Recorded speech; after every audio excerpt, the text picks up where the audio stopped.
Olá, muito boa tarde. Como é habitual em cada quarta-feira, a Eclésia olha a assistência religiosa nas unidades públicas de cuidados de saúde.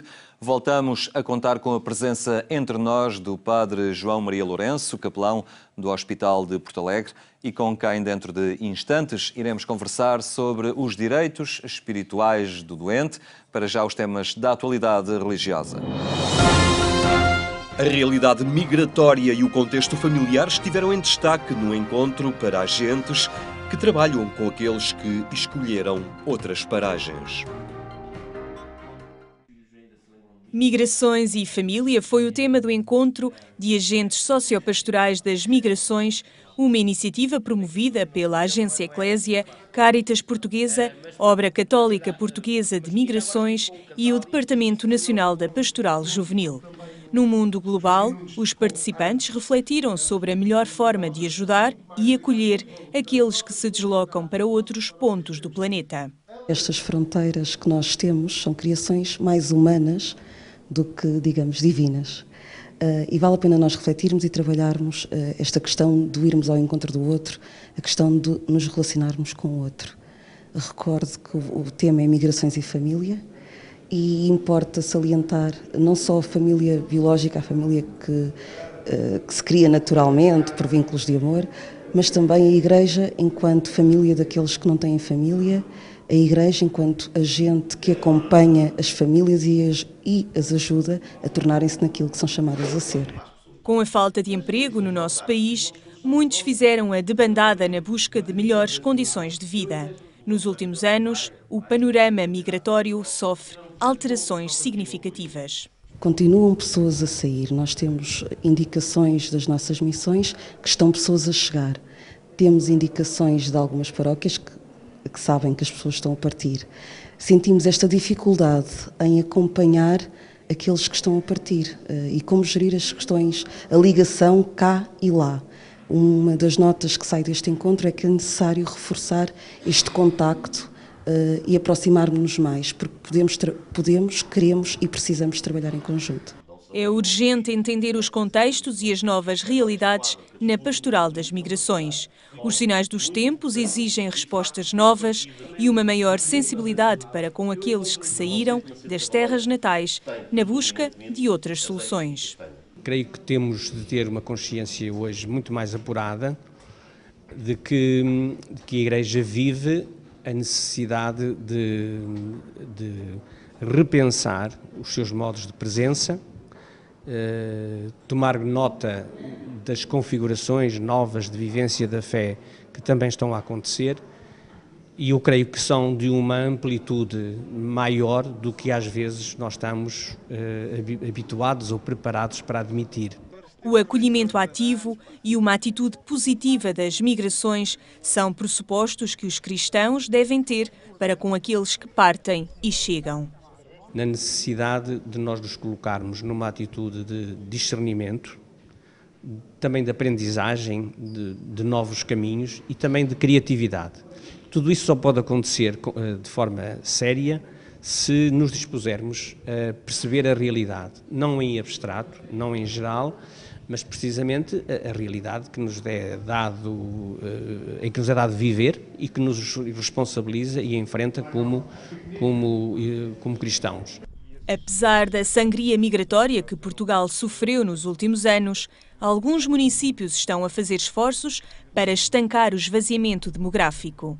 Macedo de Cavaleiros é um exemplo positivo na forma como tenta manter a população.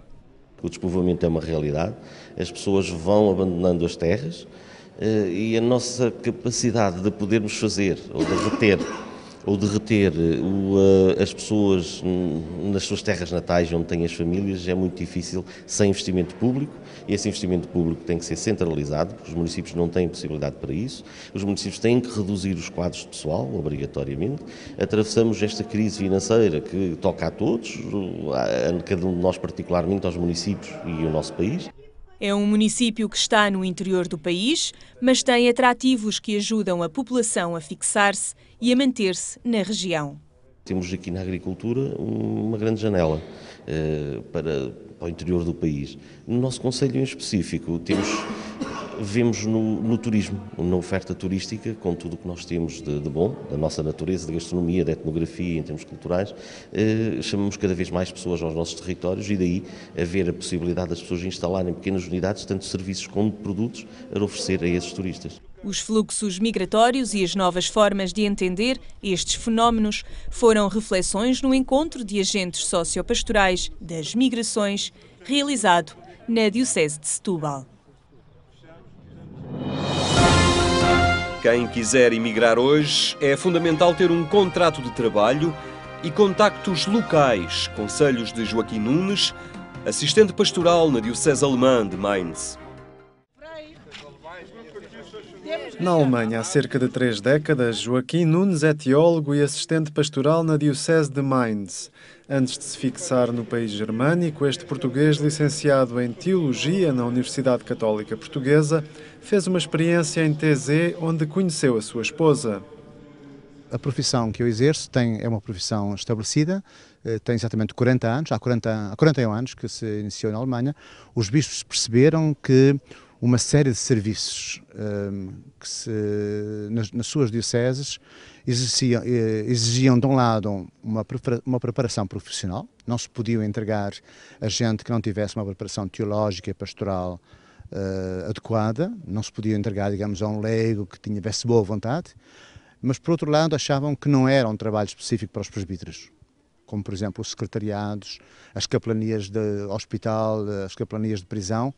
Tudo isso passou para as mãos dos leigos e para isso criaram uma profissão que chamamos lá na Alemanha pastoral referente.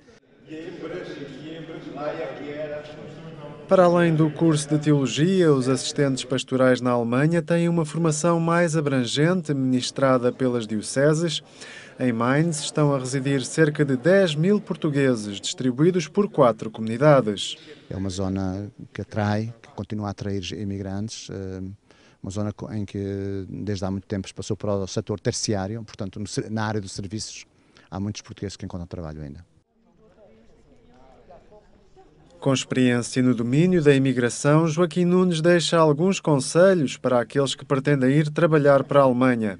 Se for possível ir daqui já com os contactos concretos, com o contrato de trabalho é o ideal. Mas se não tiver um contrato de trabalho garantido, que ao menos tenha contactos muito concretos de pessoas a que podem ajudar. Eu penso que nós estamos também lá para isso, não é? Eu até apelava um bocado à igreja, às estruturas da igreja aqui, das paróquias, que não hesitassem em dar às pessoas, sobretudo àqueles que estão aqui empenhados nas comunidades, em dar os nossos contactos. Nós não podemos fazer milagres, não temos casas à disposição, não temos trabalho, mas podemos dar apoio à chegada. Apesar das dificuldades linguísticas, a Alemanha ainda continua a ser um país que atrai imigrantes portugueses, uma solução para fugir ao desemprego no nosso país. Realiza-se este sábado o 2º Encontro Nacional de Leigos no Centro de Congressos da Alfândega no Porto. Recolocar o homem no centro é o tema em debate. O Papa Francisco inspirou o tema em debate no 2º Encontro Nacional de Leigos, quando afirmou: a ideia é salvar o homem no sentido que volte para o centro da sociedade, dos pensamentos, da reflexão. Promovido pela Conferência Nacional das Associações de Apostolado dos Leigos, o encontro vai descobrir pistas para recolocar o homem no centro. Os discursos do Papa têm recorrentemente vindo neste sentido, desde a Evangelii Gaudium a estes últimos discursos no Conselho da Europa e no Parlamento Europeu, em Estrasburgo, que vêm também neste sentido. É necessário que as pessoas não sejam descartáveis.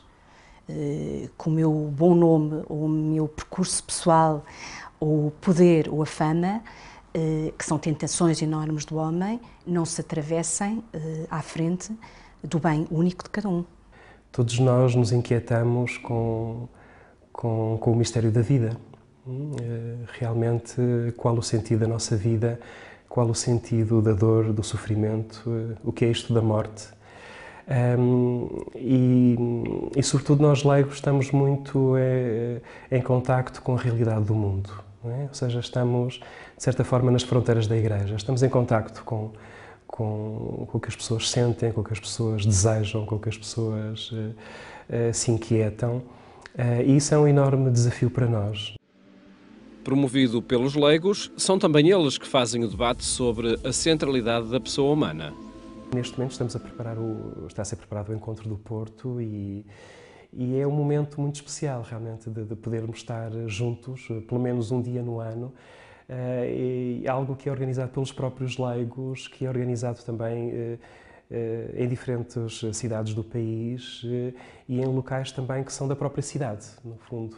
E isso penso que é um testemunho também que damos à sociedade civil, à própria cidade, não é? No fundo, nos encontrarmos nos espaços onde todos os outros se encontram para diferentes eventos, não é? E nós encontramos justamente para estarmos juntos. Há uma tentação enorme que no meio das tensões todas do tempo contemporâneo, ou da guerra, ou da fome, ou das crises nas sociedades ocidentais, a crise económica, possa ser um nume, possa servir se for eficaz, servir se tiver posição social ou se tiver cultura e já não servir noutras circunstâncias.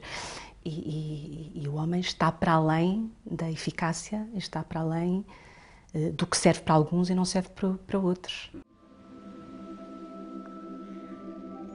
A discussão de um tema que vai ser feita por leigos, contando com a participação de Fabrice Adjad, um filósofo e antropólogo francês que coloca os leigos em lugar de relevo quando se pensa a evangelização nos dias de hoje. Na página da internet da Conferência Nacional das Associações de Apostolado dos Leigos, refere que os leigos podem muitas vezes manifestar melhor para o nosso tempo um cristianismo não espiritualista, que assume plenamente a sexualidade, restaura a cultura e reabre a história.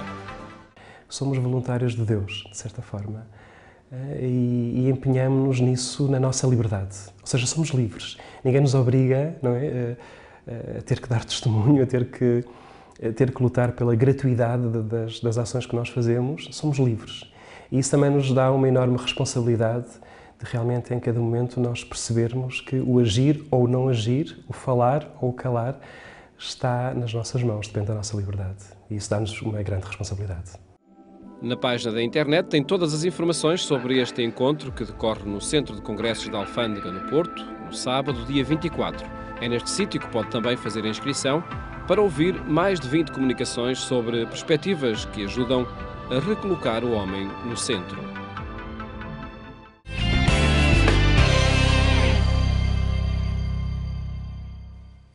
Toda a informação está disponível e atualizada em agência.eclesia.pt.